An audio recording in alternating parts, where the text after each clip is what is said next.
Bekerja demi keluarga, tentu semua orang umum melakukannya. Yang menjadi istimewa bila seseorang rela melakukan pekerjaan dan tugas demi orang lain atau orang banyak, yang justru sangat memungkinkan membuatnya akan berpisah dengan keluarga untuk selamanya. Berikut ini adalah 7 orang martir paling heroik versi On The Spot.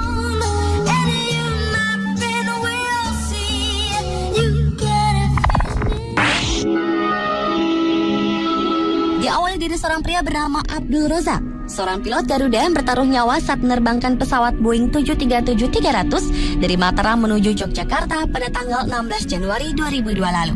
Pria yang mengawali karir di dunia penerbangan sejak 1980 ini benar-benar tidak bisa melupakan kejadian yang pernah dialaminya. Kira-kira 10 menit sebelum mendarat, pesawat mengalami guncangan karena cuaca buruk. Dan secara tiba-tiba, kedua mesin pesawat mati.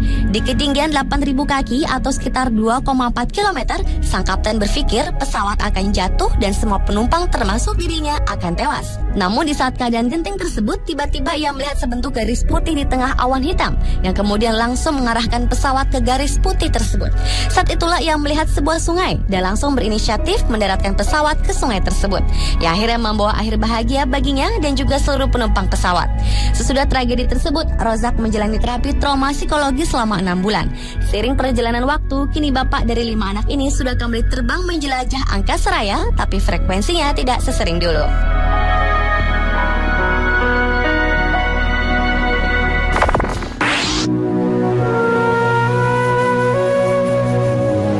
Orang yang bertaruh nyawa demi tugas selanjutnya adalah Sulistyo Putranto, petugas pemadam kebakaran yang tewas di lokasi kebakaran di Jembatan Besi Tambora, Jakarta Barat itu sempat menjerit meminta tolong ketika dirinya bersama 2 rekannya terjerembab saat berusaha memadamkan api.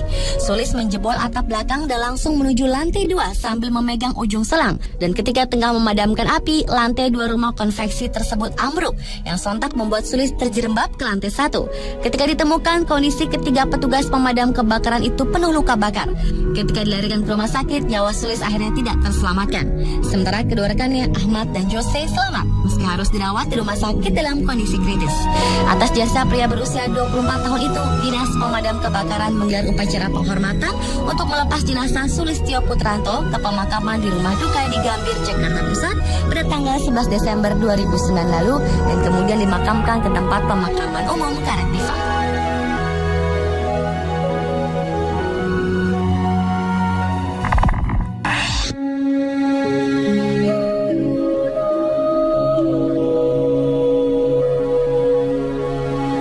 Tragedi penyerangan kapal Mavi Marmara yang dilakukan oleh Israel pada tanggal 31 Mei 2010 lalu menjadi saksi para relawan yang bertaruh nyawanya. Kapal yang membawa tidak kurang dari 600 relawan yang terdiri dari beberapa negara ini diserbu dengan gas air mata dan peluru tajam, lalu dipenjarakan di Israel dan pulang diberi racun di dalam tubuhnya. 4 orang Indonesia dari rombongan Komite Indonesia untuk Solidaritas Palestina atau KISPA ikut dalam misi kemanusiaan Freedom Flotilla tersebut. Mereka adalah Ferry Nur, Henry Mukhtar, Harjito Warno, dan Oktavianto Emil Baharudin yang pergi ke Gaza untuk mengantarkan bantuan.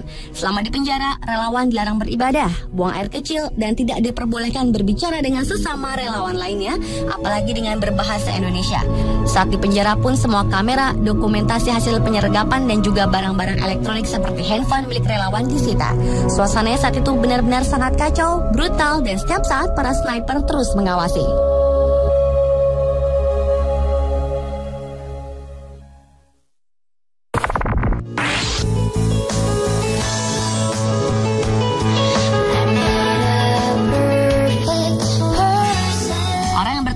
Demi tugas selanjutnya adalah para tentara Inggris. Salah satunya adalah seorang ahli penjinak bom Inggris, Stephen Raymond, yang tewas di Afghanistan. Sekitar awal tahun 2010, serdadu itu tewas dalam baku tembak dengan gerilyawan di distrik Nar-e-Sarraj, Helmand, akibat luka yang dideritanya. Kematian itu menambah panjang daftar tentara Inggris yang tewas di Afghanistan sejak agresi militer pimpinan Amerika Serikat ke negara mula yang mencapai hingga 347 orang. Inggris memang menempatkan sekitar 9.500 tentara di Afghanistan yang kebanyakan ditempatkan di Helmand untuk memperkuat perlawanan. Dan akhirnya jumlah tentara Inggris yang tewas dalam perang Afghanistan tersebut telah menurun sejak mereka menyerahkan kota pasar Helmand Sangin ke pasukan Amerika pada bulan September tahun lalu.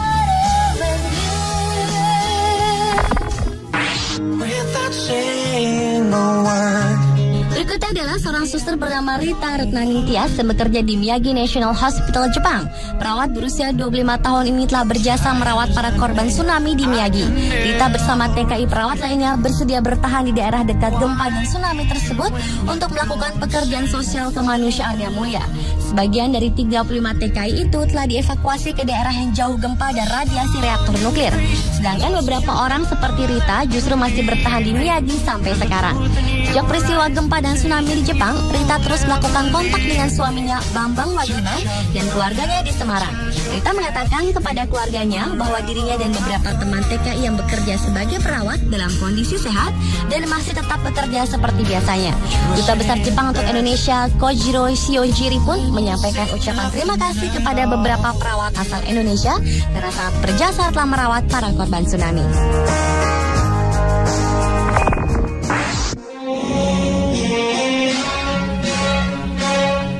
Akibat gempa tsunami di Jepang pada 11 Maret lalu membuat Perdana Menteri Jepang Naoto Kan memuji loyalitas para pekerja pembangkit listrik tenaga nuklir Fukushima Daiichi. Tersisa 200 pekerja yang disebut Fukushima 50 karena terbagi menjadi 4 shift yang tengah menjalankan misi bunuh diri. Karena tingkat radiasi di pintu masuk PLTN itu kini berada pada level yang mampu langsung membunuh para pekerja atau menyebabkan mereka menderita penyakit mengerikan dalam sisa hidup mereka.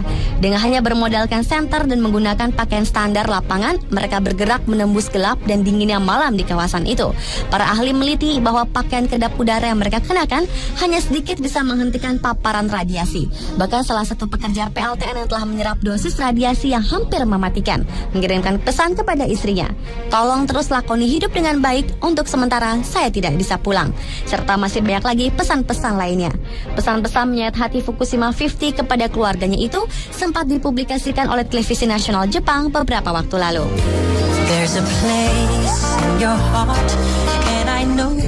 Demi kemanusiaan, terkadang kita memang harus berani mengambil risiko nyawa sekalipun. Itulah 7 orang martir paling heroik versi On The Spot.